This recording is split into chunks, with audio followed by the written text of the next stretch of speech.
para eu apresentar rapidamente a governação do PAICV, de 2001 esta parte, mas acima de tudo, explicar a nossa visão estratégica, a nossa ambição.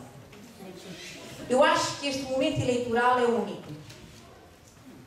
Pela primeira vez, a sociedade cabo-verdiana e diáspora serão chamadas, portanto, a sociedade e a diáspora serão chamadas a comparar 10 anos de governação do MPD na Segunda República e 10 anos de governação do PAICV na Segunda República.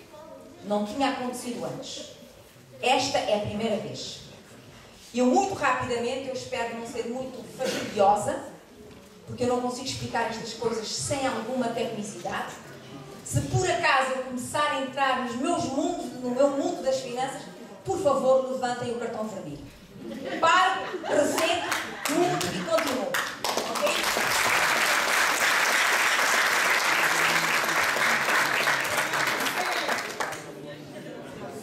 Cabo Verde, construindo uma nação vencedora. Basicamente, qual é o fio condutor desta conversa? A nossa visão estratégica, aquilo que tem sido o nosso norte magnético. A estabilidade política e solidez macroeconómica, a infraestruturação do país, o ambiente de negócios, depois a agenda de transformação. E eu prometo não falar mais do que 20 minutos. Vamos ver se eu consigo dizer isto tudo em 20 minutos. Cabo Verde está teimosamente materializando uma nova via. Eu lembro só o seguinte: em 1975, os Estados Unidos levou algumas semanas a reconhecer a independência de Cabo Verde. Não foi o primeiro país. E dizia: este país não sei se terá viabilidade económica. Estamos, neste momento, 30 e tal anos depois desse dia de dúvida, estamos exatamente e teimosamente materializando uma nova vida, uma nova via. Eu acho que Cabo Verde tem aqui 3 alternativas, muito rapidamente. Continuar a fazer o que fizemos nos últimos 20 anos, ou seja, receber a ajuda pública, reciclá-la, mas não vamos muito mais do que fomos até agora. Continuar a reciclar as remessas, ou, e aí é o que está a verde, uma mudança significativa e transformação rápida. É acreditar que temos vontades, que temos vantagens competitivas e que podemos apostar nelas. É aquela via que a governação do PAICV apostou. Mas para implementar-se o processo de transformação, o que é que nós fizemos? Aqui vou ser muito rápida. Quem pensa que a agenda de transformação foi feita num gabinete, pensa errado. Demorámos 3 anos a definir a nossa visão estratégica. Começámos em 2001 e só terminámos em 2003. Fizemos reuniões pelo país inteiro, com quadros, no mundo rural, com estudantes. E em 3 anos definimos a nossa visão estratégica. Porque não há barco nenhum que navegue sem uma rota clara, sem um ponto de chegada, sem um porto de chegada. O que é que tem sido o nosso percurso muito rapidamente? Durante a década de 70, 80, como eu disse, o nosso crescimento foi baseado em quê? Recebemos ajuda pública ao desenvolvimento, remessas e reciclávamos. Mais recentemente, anos 90 e 2000, descobrimos 2 novos motores de crescimento: o turismo e as indústrias ligeiras. O turismo passou de 6% no PIB para 20%. Nos últimos anos aumentámos o fluxo turístico de 150 mil turistas para 350 mil turistas. Queremos atingir 1 milhão em 2010. E indústrias ligeiras. Estamos a exportar pescado, etc. Neste momento, estas são os dois grandes motores de crescimento da economia. Mas não chega. Nós queremos, a longo prazo, desenvolver o cluster do mar, eu vou falar isso com calma, o cluster do céu posicionar Cabo Verde como um centro financeiro regional, apesar de sermos 500 mil habitantes. Eu costumo dizer que temos a dimensão de um bairro em Nova Iorque. Not more. Conhecem Luanda? Luanda tem um bairro chamado Rocha Pinto.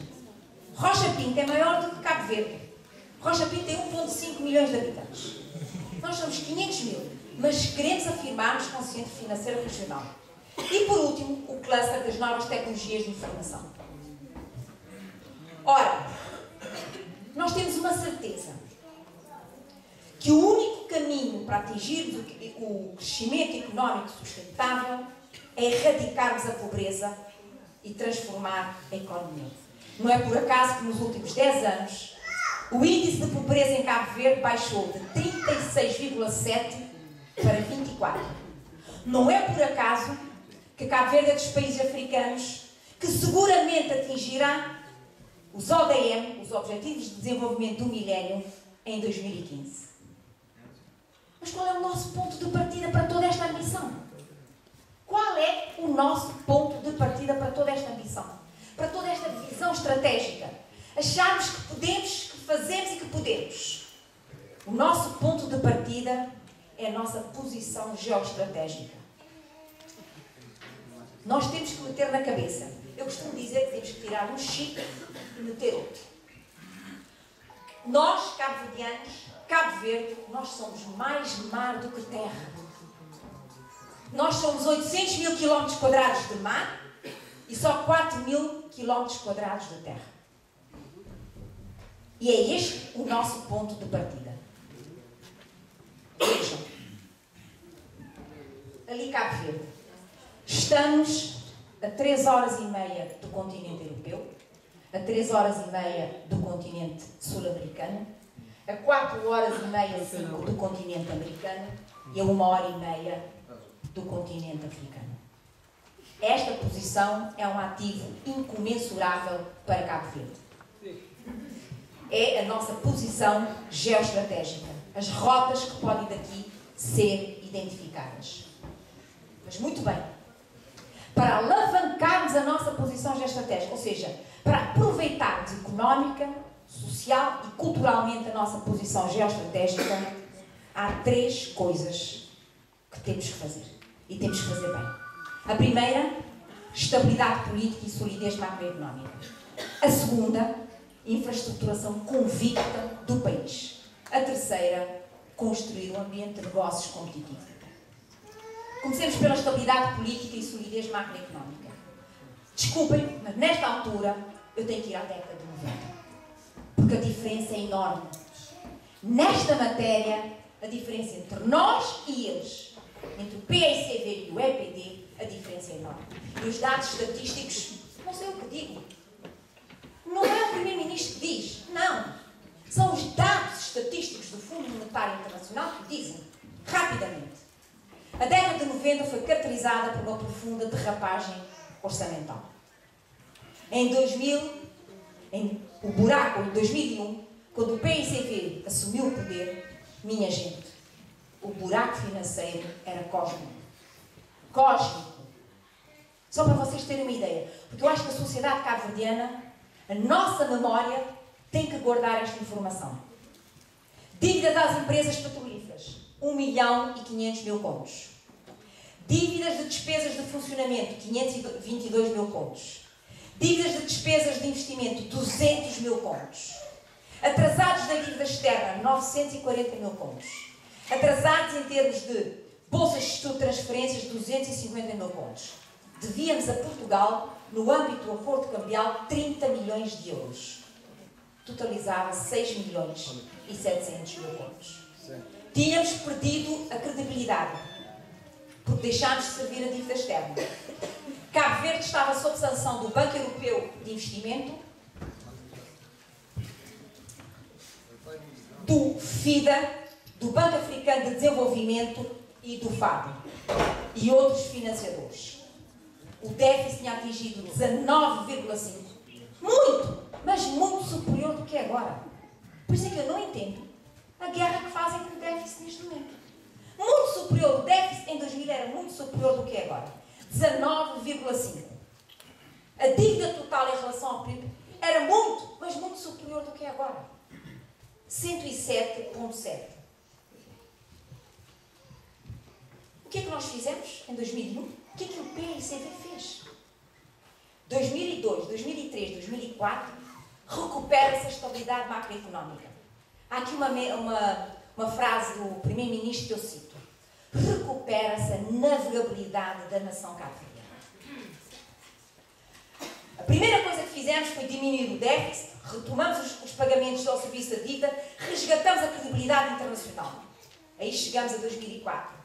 Criamos as condições para começar a crescer. E é o que acontece.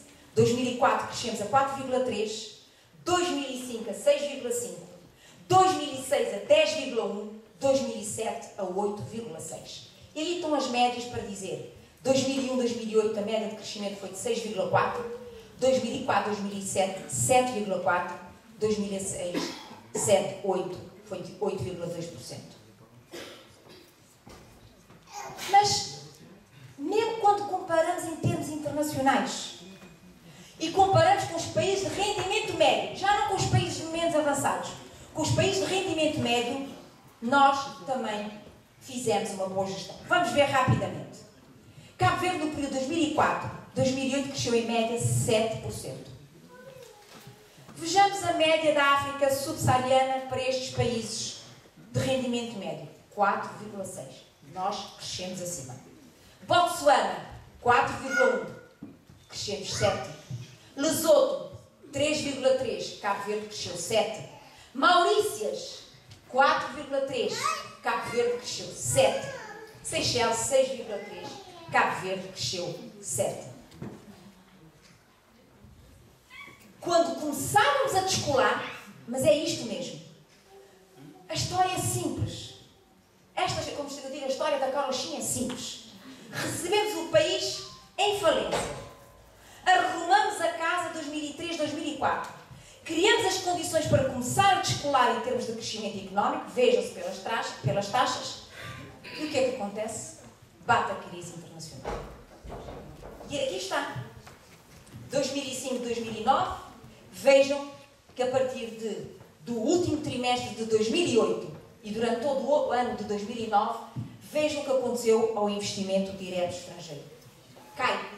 A diminuição em 2009 é de menos 60%. Fluxo turístico cai. Muito bem. A crise bate. Mas como disse a Madalena, nós aguentamos. País pequeno, desprovido de recursos, pelo menos dos tradicionais. O que é que fizemos? Eu costumo dizer que não usamos nenhuma tecnicidade, nem nenhum manual. Utilizamos prudência e bom senso. That's it. Prudência e bom senso. O que é que fizemos? Primeiro dissemos sim ao pragmatismo e não ao populismo. 2008 era ano das eleições autárquicas. O que é que fizemos? Alinhámos os preços internacionais dos combustíveis com os preços internos, ou melhor, os preços internos com os preços internacionais. O que é que isto significa em termos técnicos? O barril do petróleo, todo mundo se lembra, agosto de 2008, atinge $150. Não atingia há anos. A maior parte dos países em África, o que é que fizeram? Para não aumentar o preço interno, começam a subsidiar. Vão buscar recursos ao orçamento para subsidiar as empresas para não aumentar o preço. O orçamento entra em derrapagem. Cabo Verde não tem canelas para fazer isto. Não tem. Mas há ano de eleições. O que é que a gente faz? O MPD fez. Em 99. Exatamente. O preço do petróleo sabe em 99. Eles não sobem. Subsidiam, o orçamento entra em derrapagem. Ao menos temos que aprender com os erros dos outros. Nós alinhamos os preços internos pelos preços internacionais, reforçamos a parte social do orçamento, porque quando bate a crise, há um ditado que diz: o mexilhão é que paga. É dura a realidade. Então as camadas mais vulneráveis é que pagam a maior fatura. E reforçamos a parte das despesas sociais do programa. O que é que fizemos? Aumentámos a pensão social 2 vezes, a transferência para as famílias, eliminamos ou reduzimos direitos aduaneiros, subsidiámos energia e água, etc, etc, etc. E colocámos sobre a mesa um forte programa de investimentos. E fizemos outra coisa. Houve um professor meu da faculdade que virou telefonou. Eu estudei no Keynes. Aquele fenómeno, quando soube que tínhamos posto um orçamento sobre a mesa, o orçamento para 2009, com uma drástica redução dos impostos, quer para as pessoas individuais, quer para as empresas, ele telefonou. Ele disse, Cristina, é um ato de loucura ou um ato de coragem? Eu disse, professor, só o futuro dirá. Eu agora não posso responder a essa questão. Mas isso é que fizemos. Em 2009 reduzimos os impostos apesar da crise internacional. E fizemos mais. A redução dos impostos às empresas em 2009 retroagimos a 2008. E que diminuição é que fizemos? Para as pessoas singulares, o último escalão passámos de 45 para 35. Primeiro escalão de 15 para 11. As empresas passámos de 30 para 25. Ou seja, basicamente, o que Cabo Verde fez, como é que Cabo Verde enfrentou a crise? Primeiro, criámos espaço fiscal a nível do orçamento e criámos espaço social para que a sociedade pudesse enfrentar a crise internacional. Eu queria dizer o seguinte, quando nós dizemos, é só uma explicação técnica muito pequena, quando dizemos que aguentámos a crise porque criámos espaço fiscal, o que é que isto significa? O que é que isto significa? Muito simples. Durante os anos anteriores, pagámos todos os nossos atrasados. Devíamos muito dinheiro. Tínhamos herdado a década de 90. Pagámos dívidas. O PSDB, durante a governação do PSDB, os primeiros 4 anos, eu entrei em 2006 no governo. Até 2008, paguei dívidas atrasadas da década de 90. Pagámos dívidas. À medida que fomos pagando as dívidas, a dívida interna baixou. Baixou. Só para vocês terem ideia. Passou de 33 para 18 entre 2006 e 2008. Pagámos, o que é que significa? Reconquistámos novo espaço de endividamento. Quando a crise bate, a gente usa esse espaço de endividamento. Vamos pago, né? Eu estou a pagar a casa. Não posso comprar mais nada. Estou a pagar a minha casa, não tenho espaço. Mas acabo de pagar a casa, posso eventualmente comprar um carro. Por que não? Né? Paguei tudo, já tenho novo espaço de endividamento para comprar um carro. Como ele diz, utilizamos bom senso. Isto as famílias fazem, as donas de casa, os donos de casa. Né? Portanto, isto que a gente fez, pagámos a dívida, criámos espaço de endividamento e, com este espaço de endividamento, portanto, conseguimos combater a crise. E utilizámos este espaço de endividamento para fazer o quê? E, mais uma vez, somos diferentes. Andámos pelo mundo, eu pessoalmente, de norte a sul deste planeta, a mobilizar recursos para Cabo Verde, para infraestruturarmos Cabo Verde a custo funcional. Conseguimos mobilizar milhões. Mas cada doador ou cada financiador diz-nos muito simplesmente: você quer 50 mil para construir a estrada? Sim, queremos. Ah, mas vocês têm que pôr 5 mil. Os 30 mil têm que pôr 5 mil. Se não puserem 5 mil, nós não damos os 25. Então o que é que isto significa em termos muito simples? Se não tivermos a capacidade de gerar recursos próprios, dívida interna, como é que a gente vai mobilizar o dinheiro que precisamos para fazer as estradas e os portos? Não há. Foi por termos pago a dívida, por termos tido capacidade de endividamento, que um doador dizia: eu financio a estrada, dou 25, vocês põem 5. Nós ainda podíamos e tínhamos espaço para emitir dívida e colocámos. E aí alavancámos o nosso espaço de endividamento interno, mobilizando milhões lá fora. E o que é que fizemos com esses milhões? Densificação da rede portuária. 300, já não são 300, agora já vão em 450 milhões de euros. Estamos a intervir a nível do Porto da Praia, terminámos a primeira fase do Porto da Palmeira e Ilha do Sol, arrancámos com o Porto de Salgueiro, arrancámos com o Porto de Altos Cavaleiros, arrancámos com o Porto da Furna e arrancámos com o Porto de Porto Velho. 5 intervenções simultaneamente. Estamos a construir terminais para cruzeiros. A nível da energia, estamos a construir centrais únicas energéticas em Santiago, Boa Vista, Santo Antão, São Nicolau e Maio. Fizemos mais, a nível das telecomunicações. Estamos a conectar Cabo Verde ao segundo cabo de fibra óptica. Já estamos conectados ao primeiro, estamos a conectar a um segundo. Porquê? Para aumentar a segurança do país em termos de telecomunicações. Densificámos a rede portuária, os aeroportos internacionais. Vou só o exemplo do aeroporto da Boa Vista. Foi inaugurado há 3 anos. Devíamos ter atingido 6 voos charters por semana, 3 anos depois da sua abertura. Atingimos o dobro, 12 voos charters. Estão projetados para 2012, 27 voos charters. Já temos necessidade de proceder à expansão do Aeroporto Internacional da Boa Vista. Temos necessidade de proceder à expansão do Aeroporto Internacional da Praia, que inauguramos em 2005. Portanto, isto é crescimento, portanto, crescimento económico. Outro vetor que atacámos foi ambiente de negócios. Até agora temos conseguido mobilizar recursos, mas é preciso que nós entendamos uma coisa. Só o investimento direto estrangeiro e nacional, ou seja, o investimento privado, pode garantir um crescimento sustentável. E o que é que fizemos nesta matéria?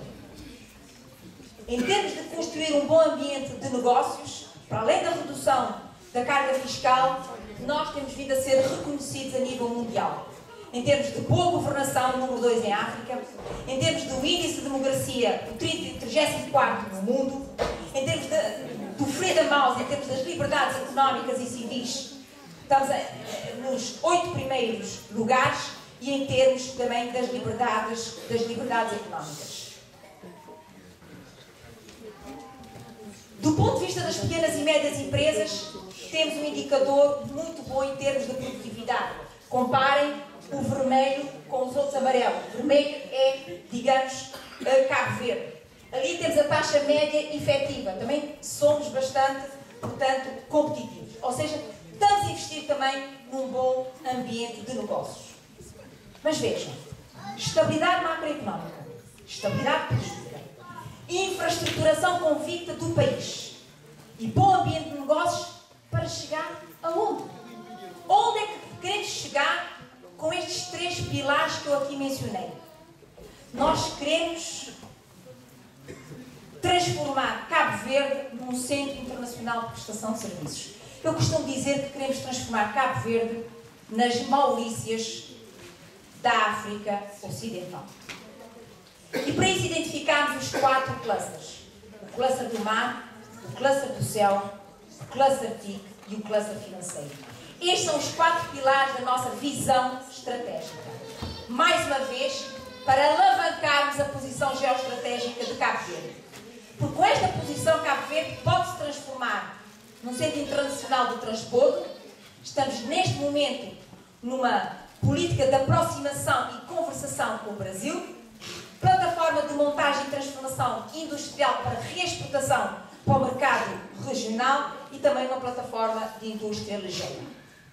Vou dar aqui, para não vos cansar mais, vou falar só do cluster dos 4. O cluster mar. O que é isto do cluster mar? Muito rapidamente, o cluster mar diz que São Vicente é o epicentro. Porquê? Porque São Vicente é que tem condições naturais ótimas e competitivas para ter um porto de águas profundas. Podemos chegar aos 17 metros com pouco investimento. Dakar, máximo 13 metros com o mesmo volume de investimento. Abidjan tem o problema de assoreamento. Então nós temos aqui uma vantagem competitiva natural em termos do porto de águas profundas em São Vicente. E o que é que a gente quer fazer de São Vicente e do cluster mar? Basicamente, estas 5 componentes. Pescas, estaleiros navais, processamento de pescado, seguro e exportações. Transbordo, turismo, segurança marítima e transformar São Vicente num centro de excelência de conhecimento. Isto não é sonho, já é realidade e eu vou-vos mostrar. E aí está. O cluster do mar pretende que esteja ancorado em São Vicente, no Porto Grande, no porto de águas profundas. E o que se pretende é isto.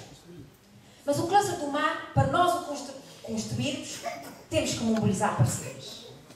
Temos que ir além mar, mobilizar parcerias. Já o fizemos. Vou dar alguns exemplos. No que diz respeito à transformação do pescado, mobilizamos o quê? Capital espanhol, japonês e angolano. No que diz respeito aos estaleiros navais, mobilizamos o capital chinês.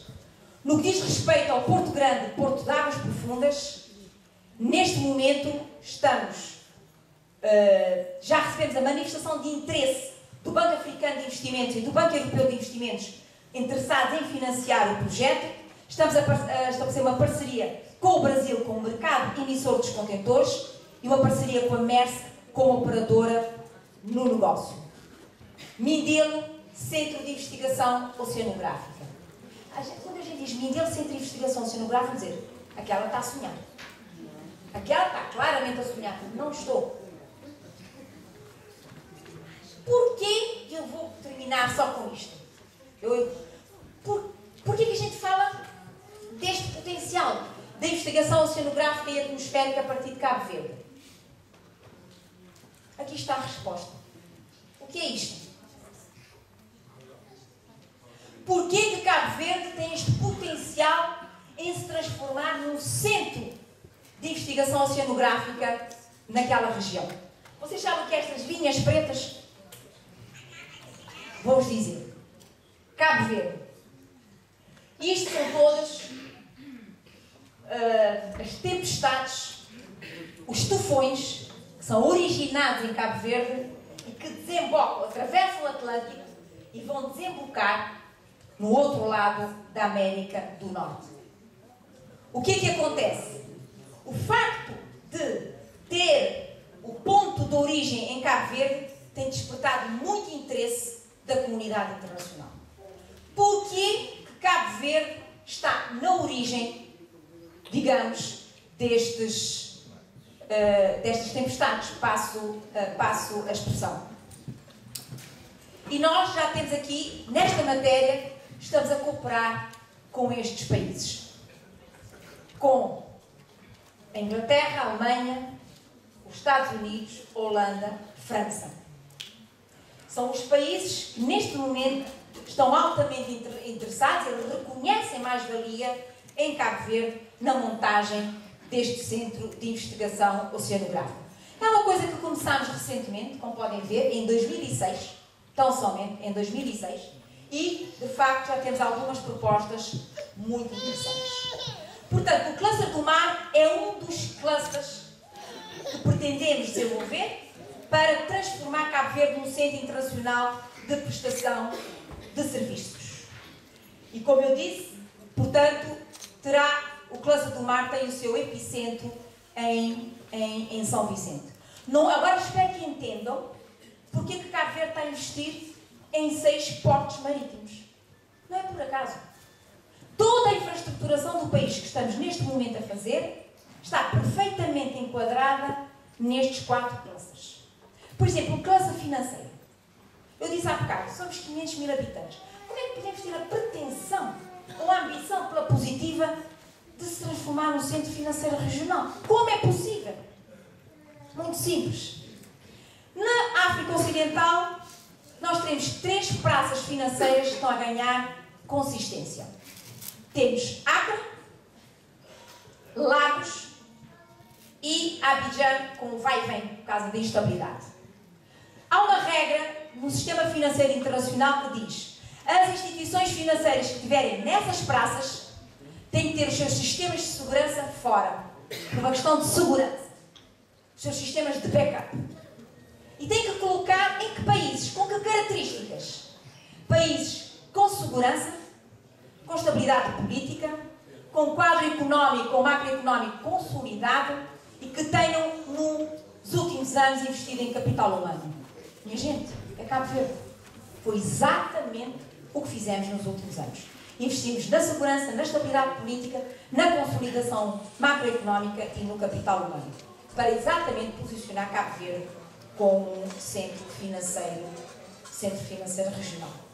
Portanto, é esta visão estratégica que deverá ser o diapasão de todo e qualquer cabo-verdiano nos próximos anos. Aqui temos algum potencial: pesca, biodiversidade, turismo, não é? Que são valências deste mar imenso que Deus nos deu. Muito obrigada.